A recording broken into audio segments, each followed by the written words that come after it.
Mga boss, so for today's video papalitan natin ng winter tires ng Toyota RAV4 na SUV. Ayan o, palitan natin yung summer tires niya, mag-winter na.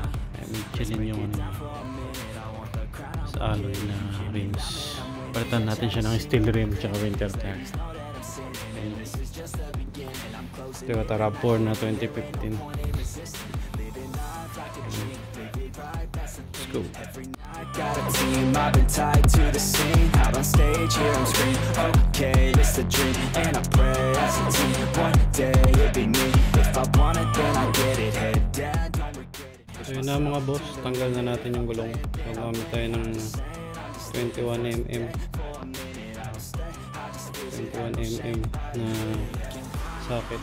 Yan, natanggal na natin. So ito yung winter tires mga boss. Dito sa Canada kailangan winter tires. Yan, Yokohama. So palitan natin.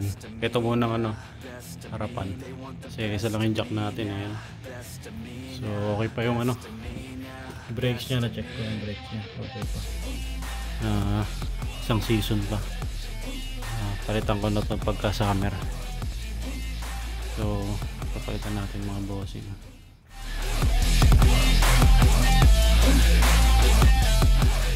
Ito mga bossing, meron tayong torque wrench para sigurado yung higpit ng gulong natin.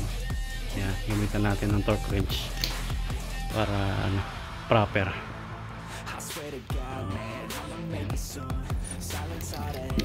Ito mga bossing.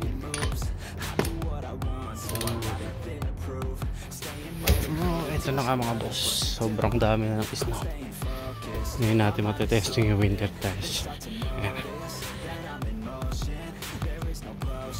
Sobrang taas ng snow.